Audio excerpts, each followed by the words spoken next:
Kanalıma hoş geldiniz. Bugün sizlere sağlıksız orkidelere nasıl bakılır ve hangi metotlar uygulanır bunu göstereceğim. Eğer sizin de elinizde bu şekilde yaprakları solan ve kökleri çürüyen, çiçekleri de solmuş olan bir orkideniz varsa nasıl bir bakım yapmanız gerektiğini göstereceğim. Bu tarz orkidelerde ilk yapmanız gereken orkidenin solan çiçek dalını kesmek. Çünkü bu çiçek dalı orkidenin gücünü alacaktır. Bu yüzden orkidenin gücü kalmadığı için çiçek dalını kesiyoruz. Gördüğünüz üzere çiçeklerin hepsi solmuş.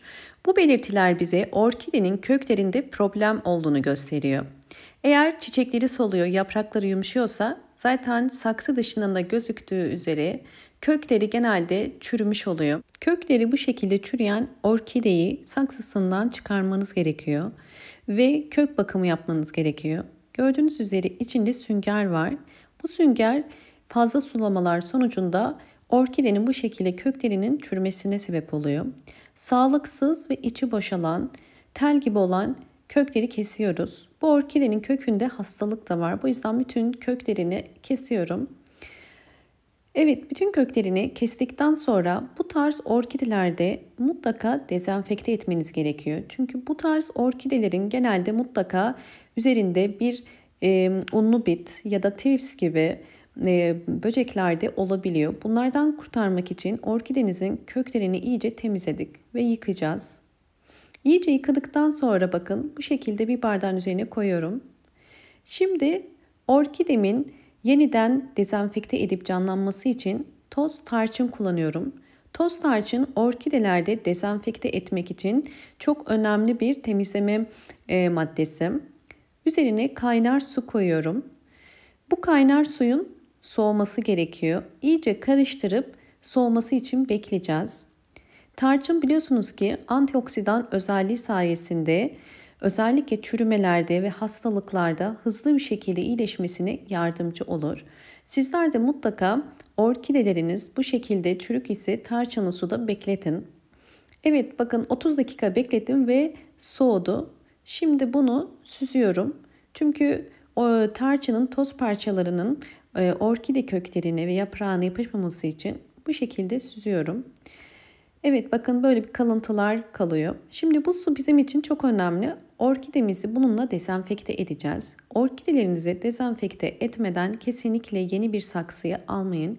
Bakın yapraklarını da özellikle dezenfekte ediyorum. Çünkü yaprakları da tamamıyla solmuş ve yumuşak. Bu tarz orkidelerde bir hastalık olabileceği için bunu önceden önlemiş oluyoruz. Evet, bakın kök kısmında suyun içerisine koyup bu şekilde 30 dakika bekletip dezenfekte edeceğiz.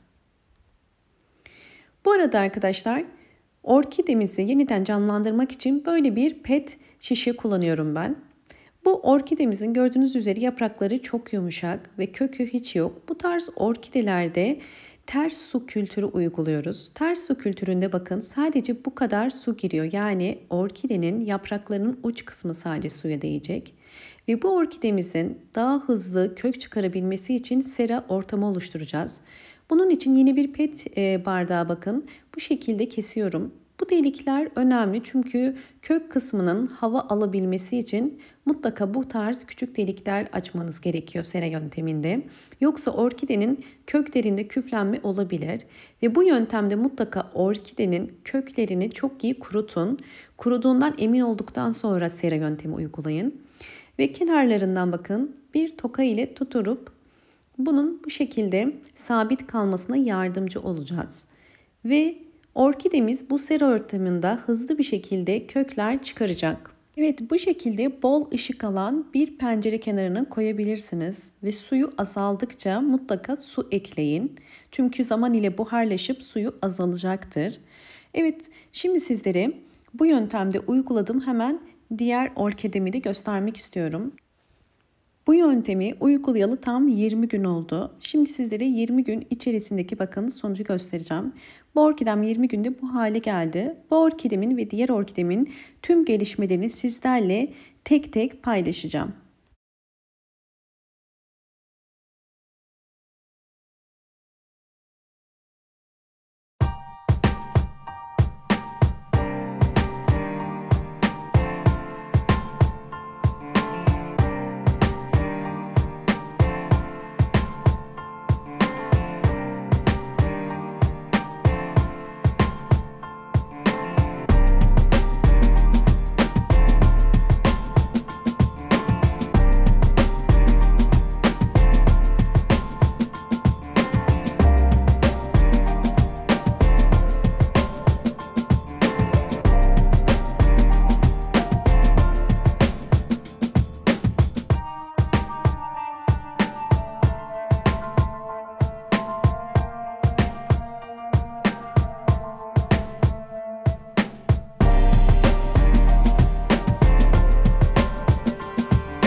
Evet, aradan tam 60 gün geçti. Eğer videomu buraya kadar izleyip beğendiyseniz hemen beğen tuşuna basıp kanalıma da abone değilseniz eğer bana destek olmak için abone olursanız çok mutlu olurum.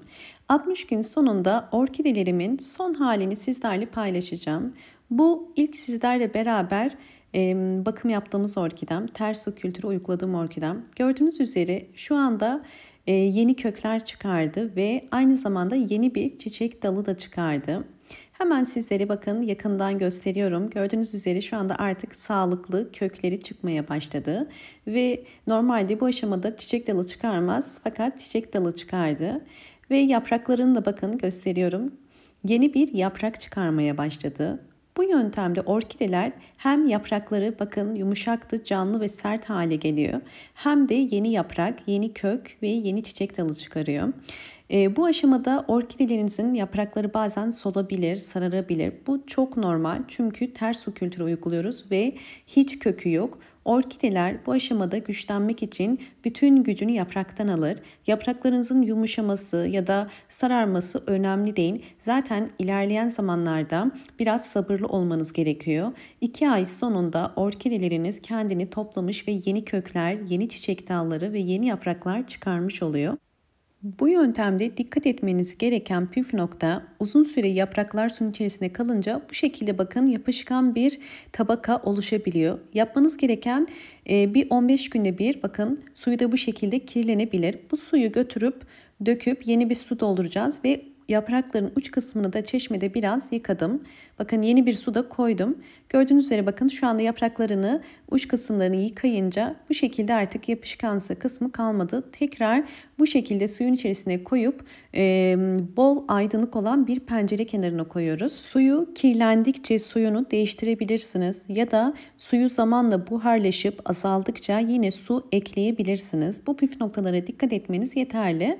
Umarım bu anlattığım bütün püf noktalar sizler için faydalı olmuştur.